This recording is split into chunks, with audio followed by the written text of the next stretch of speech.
Hi guys, welcome back to another video. Today I'm going to be talking about Stranger Things, as you can see by the drawing, and we're going to talk about its focal villain, Henry Creel, aka Vecna. He also goes by Number One and Mr. What's-It. Stranger Things came out almost a decade ago now, and in a couple days here we're going to reach its conclusion. So this is really just kind of a refresher on Vecna, some of his backstory, and no, it's not necessarily to talk super in depth about him. I remember when I first started watching the show and the music came on, and I thought it was kind of a ripoff of the music from the movie Only God Forgives. I actually like the Only God Forgives version better, but it was pretty nostalgic for me because it features a group of kids kind of overcoming obstacles, riding bikes around. It felt like an experience that was very similar to the childhood that maybe kids would have in the 80s or 90s, and that's sort of where I'm coming from. It was like a Stephen King book brought to life. And I think the show wears its influences on its sleeves pretty well. Um, the introspective look into childhood in small town USA and the sort of dreamy haze, of a place like Hawkins is sort of inspired by Stephen King and David Lynch. And then there's sort of this cosmic swallowing of the world that happens, which is very reminiscent of H.P. Lovecraft. And it's a great blend of films, books, and games. Just kind of captured me. Stranger Things owes much of its premise to a conspiracy theory called the Montauk Project, which alleges that the government conducted psychological warfare experiments at Camp Hero in Montauk, New York. This is our foundation, both for the show itself and the very, the work of the showrunners, the Duffer Brothers themselves. I just want to remind you all that any drawing you see on this channel is available for purchase. You can go to my websites, click links in descriptions, or you can find a way to message me and probably heckle me down for a cheaper price, and I'd probably do it. So if you see anything you're interested in at all, I hope you'll reach out. Anyways, let's get into talking about Vecna. Vecna, Patient 001, Henry Creel. He first arrives in Stranger Things in season 4.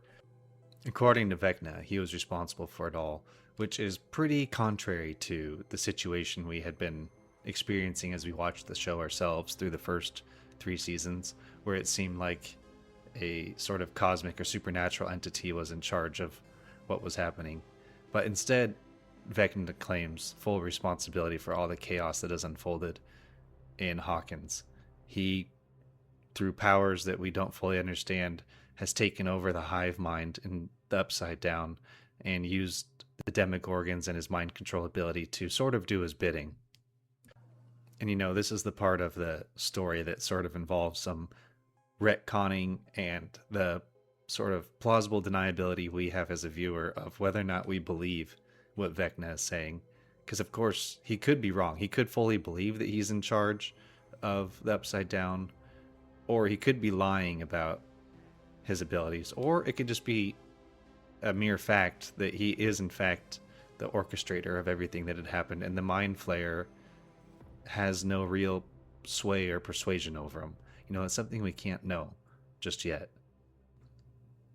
So with all that said, and taking into account Vecna's sort of late arrival, we need to understand that there's kind of a lot of messy tie-ins for his character that don't have solid answers just yet.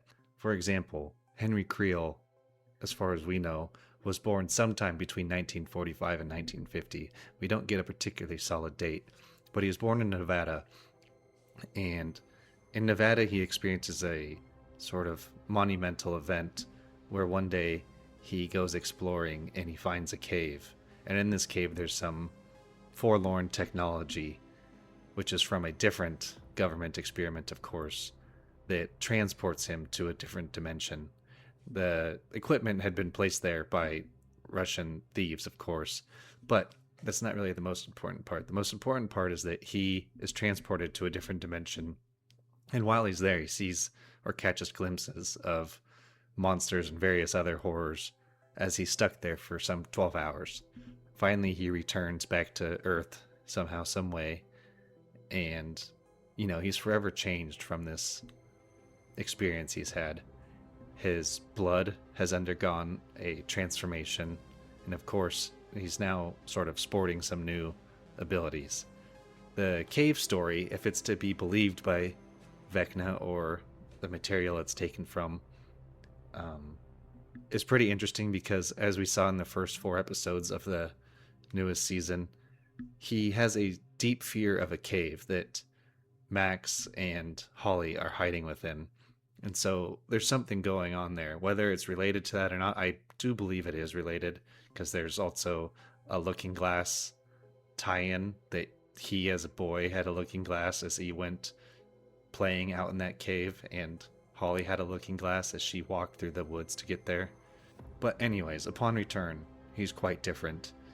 And it's not long after that he starts experiencing some trouble. He ends up paralyzing a young boy in Nevada, and his parents at this point think it's good and well timed to get out of Nevada, and of course they end up landing in Hawkins, where they buy a really large, bizarre house with a stained glass front door, because that's what you do, I suppose. And here, Henry would start to make new friends, but these friends were not human. They were spiders nesting in the vents of his home. And they weren't just any spiders, they were black widows, a particularly dangerous spider. And his love and fascination for these spiders would go on to transform him, as he would reflect on the nature of certain things and just their necessary order or place in the world. And much like Will Byers later, he started drawing disturbing spider giant pictures. Will and the gang would of course go on to call this thing the Mind Flayer, but Vecna, Henry Creel, he had no name for it yet. He was just drawing something that he had seen and something that he envied. And this could be another sort of continuity error. Was the shape influenced by him, or was he influenced by the shape? You know, the sort of snake and tail scenario. But Henry's descent continued, and his disdain for humanity continued to grow as he aged. And while some of the events are unclear that led him to Dr. Brenner, he does arrive after tormenting his family with the psychic ability, making them see visions, making them mad, basically making them look like they're possessed. And finally, he ends up just dispatching them in the brutal sort of levitating way, which he would later do throughout the show. And he left his dad as the sole survivor, who was sort of mentally broken by the whole experience. Dr. Brenner was a man on a mission to understand what had happened to his own father during Project Rainbow. It was an ill-fated vessel that somehow had an interaction with Dimension X, and only a few remaining survivors came back after an attack was led by Demogorgons. The Elder Brenner would exist in a nearly vegetative state after his return, but he did have a unique feature, and it was a changed blood type. And so when Dr. Brenner saw that Henry Creel had a similar thing, that was his to go and get and figure out what was happening. Brenner, of course, conducted a fairly large cover-up to convince society at large that Henry had died as a result of the attack on his family. But really, Henry was trapped in Hawkins' lab, with the distinction of being Brenner's first subject. He would tattoo 001 on the boy's forearm. And of course, Henry would prove himself to be pretty strong in mind, and he would use his powers often to reach into the void under the tutelage of Dr. Brenner. And I don't know exactly what happened, but eventually Dr. Brenner must gain a healthy fear of him, because he implants a chip in his neck that would end up neutering his powers. Brenner would continue his experiments, using both drugs and Henry's blood in sort of MK Ultra experimentation. And sometime later, Eleven arrives. Henry, now an orderly within the lab, takes to liking Eleven, who herself is being ostracized amongst the other test subjects, and eventually convinces her to remove the chip blocking his powers. This would of course prove to be a really bad move, as Henry would go on a rampage, killing most of the staff. Finally, Eleven would confront him in a telekinetic duel, and of course Eleven would come out the victor. In doing so, Henry was thrust through a portal into a different dimension, a dimension of chaos and terror. He fell through the sky and was repeatedly struck by lightning. He would undergo a physical transformation as he was repeatedly struck, his body twisting and burning and becoming scarified.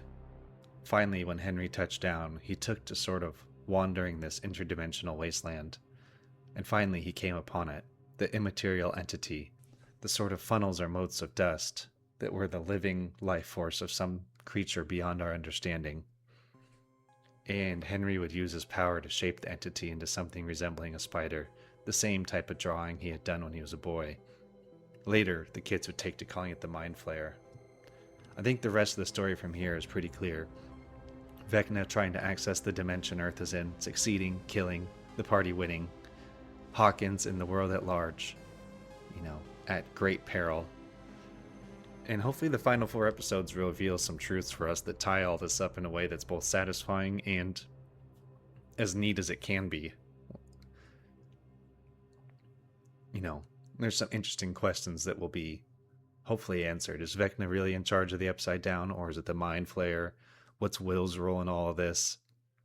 He started off the show as sort of the main character, or at least the premise makes him feel like the main character, and he really hasn't been that at all since season 1 or 2. So anyways, I hope you guys liked the video. I am going to be, from now on a lot of the videos, I will be doing a video like this. And then if you're more into the drawing and learning about drawing, or just you enjoy the calm nature of someone drawing on screen, then the other videos are going to be more of drawing process videos.